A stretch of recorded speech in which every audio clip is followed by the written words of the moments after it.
परिचय। अंकिता, जैसा कि हम जानते हैं कि पौधों को पानी की आवश्यकता होती है। विल्टेड पत्तियां फिर से हरी हो जाती हैं जब उनकी जड़ों में पानी डाला जाता है, जिसका मतलब है कि पानी पत्तियों तक ऊपर पहुंच जाता है। हाँ, हमने ये भी सीखा है कि प्रकाश संश्लेषण के लिए पत्तियों को पानी की जरूरत होती है। इसी तरह पत्तियों में उत्पादित खाद्य में पौधे के अन्य हिस्सों, तनों, जड़ों, फूल और फलों में भी पहुंच जाता है। इसे पहुंचाने की प्रक्रिया ऊतकों द्वारा की जाती है। हाँ अंकिता, इसी तरह पशुओं में आंत द्वारा अवशोषित भोजन शरीर के सभी भागों के लिए होता है। फेफड़ों में अवशोषित ऑक्सीजन शरीर की हर कोशिका तक पहुंचती है। कोशिकाओं में उत्पादित कार्बन डाइऑक्साइड उन्मूलन के लिए फेफड़ों में लाई जाती है। एकदम सही माधुरी, ऐसे सभी कार्य परिवहन प्रणाली के परिणाम हैं। तो आओ अपने इस अध्याय में परिवहन प्रणाली के बारे में विस्तार से चर्चा करें।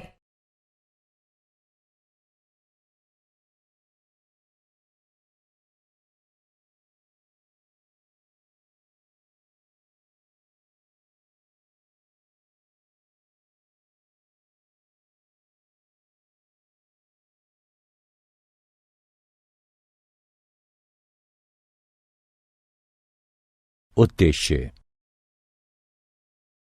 इस पाठ के अंत में आप निम्न करने में सक्षम हो जाएंगे: पौधों और पशुओं की जरूरतों के परिवहन की प्रणाली जानना, अणुओं जैसे के प्रसार की गति के तंत्र का पता लगाना, असमस और सक्रिय परिवहन को समझना, पहुंच के जरिए रक्त की महत्ता को समझना, मानव हृदय की संरचना और कार्य को जानना, रक्त की संरचना को समझना, धमनियों, शिराओं और केशिकाओं को समझना, प्रमुख रक्त समूह और ब्लड ट्रांसफ्यूजन के समूह के मिलान को समझना, संचार प्रणाली के विकारों का पता लगाना, पौधों में जाइलम और फ्लोएम की संरचना और कार्य का पता लगाना,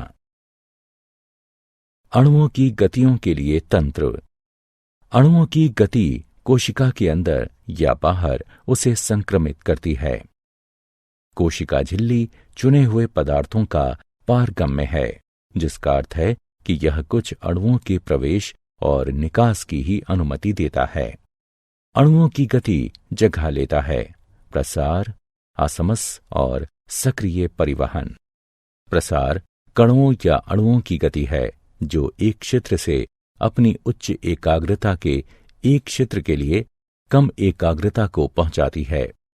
उदाहरणार्थ, श्वसन के दौरान फेफड़ों में ऑक्सीजन भरी हवा उच्च रक्त नलिकाओं में एकाग्रता से चलती हैं, जो उनमें ऑक्सीजन की कम एकाग्रता के होने पर गतिशील होती हैं। असमस एक गति होती है जिसमें पानी के अणु एक क्षेत्र से ज्यादा पानी के अणुओं के क्षेत्र में कम पानी के अणु वाले क्षेत्र में पहुंच जाते हैं, जब उनको सेमी परमिबिल मेम्ब्रेन से अलग किया जाता है। सेमी परमिबिल मेम्ब्रेन का अर्थ एक मेम्ब्रेन यानी झिल्ली से है, जो कुछ अणुओं जैसे पानी के अणु के माध्यम से गुजारते हैं, लेकिन कुछ अन्य बड़े अणुओं के लिए नहीं। प्रसार या असमस के दौरान कोई ऊर्जा खर्च नहीं होती है। सक्रिय परिवहन अणुओं की गति होती है जो एकाग्रता ढाल के खिलाफ होते हैं, जो ऐसे क्षेत्र से जहां पर एक क्षेत्र से दूसरे क्षेत्र में उच्च एकाग्रता वाली जगह पर पहुंचाता है।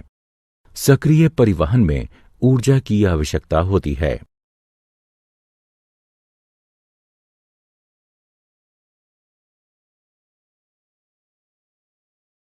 मानव में वहन। अधिकतर पशुओं के शरीर में पदार्थ को रक्त के जरिए एक भाग से दूसरे भाग में ले जाया जाता है। इस प्रकार रक्त परिवहन के लिए ऊतक है और पूरे शरीर में पहुंचता है। रक्त पोषक तत्वों श्वसन गैसों, हार्मोन्स और बेकार सामग्री को शरीर के एक अंग से दूसरे में पहुंचाता है। संचार प्रणाली में अंग जो रक्त बनाकर पूरे शरीर में प्रसारित होते हैं, मानव संचार प्रणाली में शामिल होते हैं। केंद्र में स्थित मस्कुलर पंप, जिसे हृदय कहा जाता है, और रक्त वाहिकाएं जो ट्यूब संरचनाओं की तरह हृदय से जोड़ती हैं। रक्त वाहिकाएं 3 प्रकार की होती हैं। धमनियां, ये रक्त को हृदय से शरीर के विभिन्न भागों में पहुंचाती हैं। नसें, ये रक्त को शरीर के विभिन्न हिस्सों से हृदय तक पहुंचाती हैं। केशिका, ये धमनी और नस के बीच शिरा होती है। केशिकाएं रक्त और ऊतकों के बीच सामग्री को आदान प्रदान करने की अनुमति देती हैं।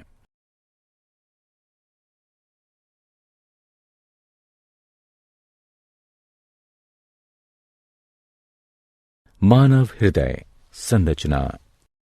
हृदय एक शक्तिशाली मांसपेशियों का अंग होता है जो सीने के ऊपरी भाग में फेफड़ों के बीच होता है।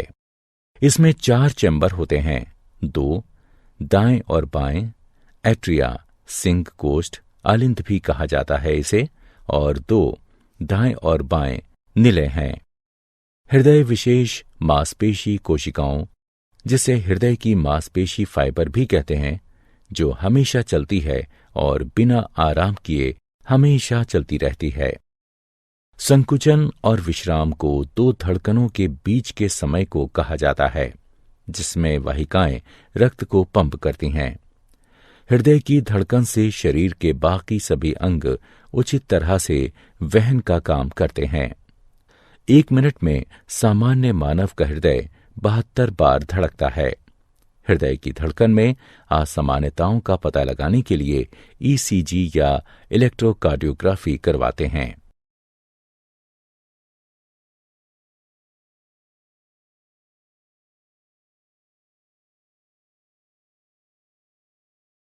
मानव हृदय के कार्य। अशुद्ध रक्त में ऑक्सीजन कम होती है और कार्बन डाइऑक्साइड अधिक होती है, और शुद्ध रक्त में पूर्ण ऑक्सीजन होती है। एक बड़ी नस शिरा नसों के माध्यम से अशुद्ध या विऑक्सीजनित रक्त को शरीर के सभी हिस्सों से इकट्ठा करती है और दायां आलिंद को खाली कर देती है। फेफड़ों से एक ही समय में नस में बायां आलिंद ऑक्सीजन से रक्त लाता है। इस समय हृदय के सभी 4 कक्ष आराम कर रहे होते हैं।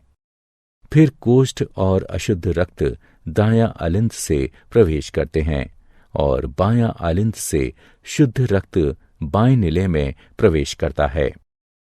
हृदय के भीतर वाल्व रक्त को वापस बहने से रोकते हैं। अगले निलय काम करते हैं, जबकि कोष्ठ आराम करते हैं। रक्त शुद्ध होने के बाद 2 फुफ्फुस धमनियों के माध्यम से दाएं निलय से फेफड़ों को जाता है। बाएं निलय से ऑक्सीजन से भरपूर रक्त पंप होकर बड़ी धमनी में जाता है, जिसे महाधमनी कहते हैं। यह ऑक्सीजनित रक्त शरीर के सभी हिस्सों में वहन करता है। नसें अशुद्ध रक्त हृदय को लाती हैं और धमनियां उन्हें शुद्ध करके हृदय से दूर ले जाती हैं। लेकिन यहां 2 अपवाद हैं। फुफ्फुसीय धमनी अशुद्ध रक्त वहन करती है और फुफ्फुसीय शिरा शुद्ध रक्त वहन करती है। रक्त एक संयोजी ऊतक है जो पूरे शरीर में संचालित होता है। यह एक द्रव सा होता है जिसे प्लाज्मा कहते हैं, जिसमें 3 प्रकार की रक्त कोशिकाएं होती हैं, जिन्हें लाल रक्त कोशिकाएं, श्वेत रक्त कोशिकाएं और ब्लड प्लेटलेट्स के नाम से जानते हैं। रक्त कोशिकाएं अस्थि मज्जा से निर्मित होती हैं। लाल रक्त कोशिकाएं आरबीसी या एरिथ्रोसाइटस, ये आकार में गोल और एक लाल रंग की हीमोग्लोबिन नामक वर्णक होते हैं। लाल रक्त कोशिकाओं में कोई नाभिक नहीं होते हैं। आरबीसी ऑक्सीजन को ऊतकों तक ले जाते हैं और फिर वापस कार्बन डाइऑक्साइड ऊतकों से लेते हैं।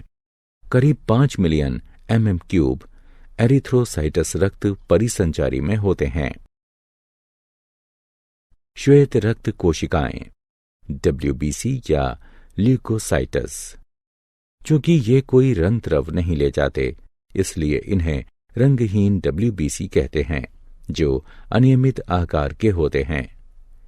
परिसंचारी खून में 5000 से 7000 mm³ WBC उपलब्ध होते हैं। ये शरीर को संक्रमण से बचाती हैं, जो रोगाणु या एंटीबॉडी बनाने वालों को खा जाती हैं।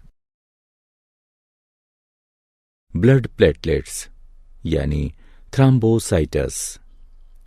ये कोशिकाओं के बहुत छोटे टुकड़े होते हैं। इनमें कोई नाभिक नहीं होता। ये रक्त के थक्का बनने में भाग लेते हैं। रक्त के कार्य। रक्त पोषक तत्वों, ऑक्सीजन, कार्बन डाइऑक्साइड, हार्मोन्स और बेकार सामग्री शरीर की जरूरत के हिसाब से वहन करता है। कुछ दवाएं भी शरीर में रक्त के माध्यम से दी जाती हैं। लसिका। लसिका भी एक संचार तरल पदार्थ है और लसिका वाहिकाओं में बहती हैं। ये हल्के पीले रंग की होती हैं। ये हमेशा ऊतकों में एक ही दिशा से हृदय तक पहुंचती हैं। कोशिकाओं को लिम्फोसाइट कहते हैं, जिनमें लसिका होती है और शरीर को संक्रमित होने से बचाती है।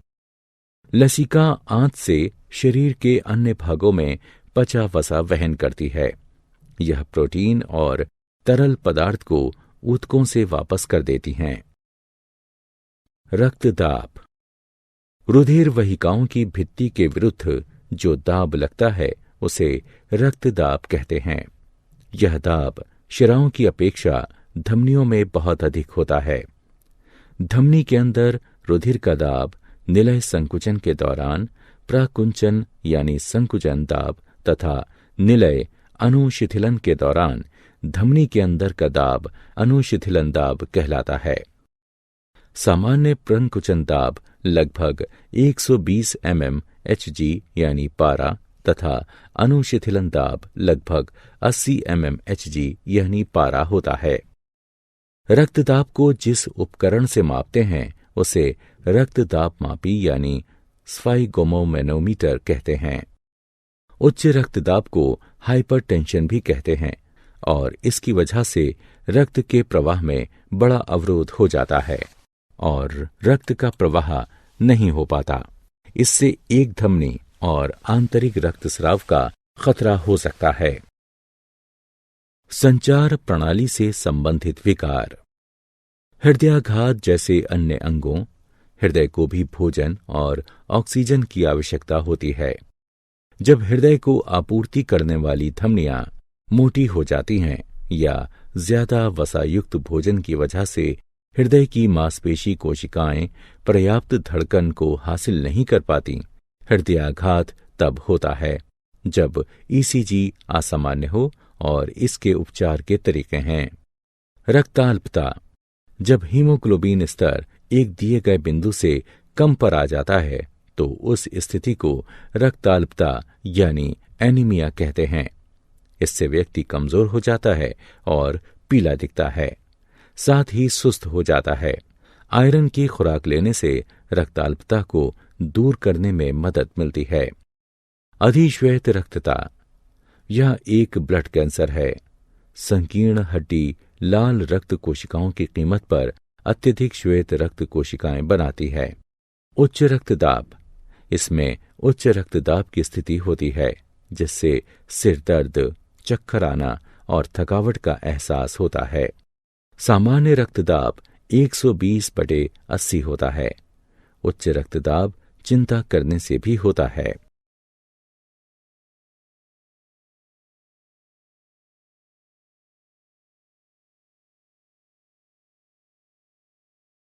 पादपों में परिवहन। पानी का परिवहन पादपों की जड़ों को पानी और खनिज मृदा से हासिल होता है। हमने पहले भी सीखा है कि पानी जड़ों से पत्तियों को ऊतकों, जाइलम और फ्लोएम द्वारा प्रकाश संश्लेषण की क्रिया से उनकी आवश्यकता की पूर्ति करता है। ट्रेकीट और वाहिकाओं, जो जाइलम की निर्जीव कोशिकाएं होती हैं, पानी को जड़ से लेकर मृदा से पत्तियों तक पहुंचाती हैं। खाद्य सामग्री का परिवहन पादप के अन्य भागों में पत्तियों से पहुंचता है, उसे ट्रांसलोकेशन कहते हैं। यह सामग्री फल, स्टेम या जड़ों में संग्रहित की जा सकती है। जल का परिवहन। पानी और खनिजों को जब ऊंचाई की ओर गुरुत्वाकर्षण के विरुद्ध चढ़ाना होता है तो ऐसा वाष्पोत्सर्जन के द्वारा होता है।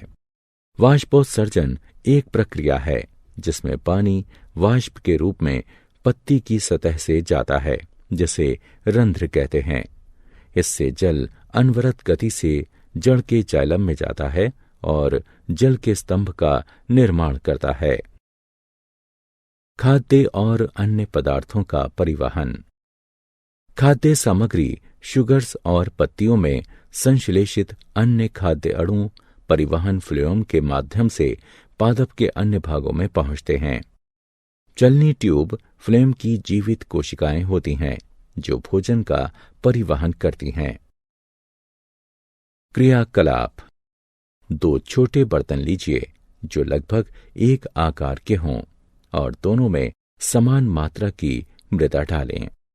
हम एक बर्तन में एक पादप को और दूसरे में समान ऊंचाई की छड़ी को अन्य पादप के साथ सुनिश्चित कर देते हैं। दोनों बर्तनों की मृदा को प्लास्टिक की चादर से ढक देते हैं ताकि उनमें किसी भी तरह की नमी वाष्पीकृत न हो सके। दोनों को ढकने के बाद एक में पादप और दूसरे में छड़ी के साथ पादप रखते हैं और फिर दोनों को आधे घंटे के लिए सूर्य की रोशनी में रख देते हैं। पादप वाले बर्तन में पानी की छोटी छोटी बूंदें प्लास्टिक की चादर के अंदर दिखती हैं। ऐसा पत्तियों के पानी और वाष्पोत्सर्जन की ढुलाई के कारण होता है।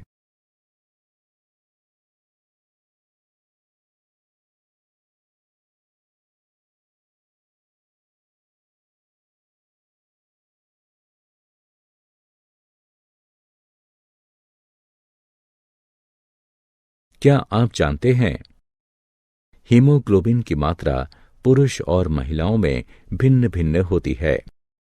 पुरुषों में इसका सामान्य स्तर 14.5 प्लस और माइनस 2 ग्राम प्रतिशत है। महिलाओं में इसका सामान्य स्तर 12 प्लस और माइनस 2 ग्राम प्रतिशत है। मानव में रक्त हृदय के माध्यम से एक पूरे चक्र में 2 बार गुजरता है, इसलिए इसे द्विपरिसंचरण कहते हैं। सिनोआर्ट्रियल यानी SA नोड छोटी मात्रा में विशिष्ट मांसपेशी कोशिकाओं की दीवार के दाएं कोष्ठ में पाया जाता है, जो वीना कावा के निकट खुलता है। ये ऊतक हृदय की धड़कन को संतुलित रखता है। जब यह कार्य विफल हो जाता है तो रोगी के सीने में इलेक्ट्रॉनिक उपकरण यानी पेसमेकर त्यारोपित किया जाता है ताकि उसके हृदय की धड़कन को संतुलित रखा जा सके। सारांश। आइए हमने जो कुछ सीखा है उसे संक्षेप में दोहराएं। कोशिकाओं के अंदर या बाहर अणु की गति प्रसार असमस या सक्रिय परिवहन द्वारा होती है। अधिकतर पशुओं में रक्त का संचार हृदय के माध्यम से होता है और रक्त वाहिकाओं से यह शरीर के अन्य भागों तक पहुंचता है। मानव के हृदय में 4 संभाग हैं, 2 ऊपर कक्ष जिन्हें कोष्ठ कहते हैं और 2 नीचे के कक्ष जिन्हें निलय कहते हैं।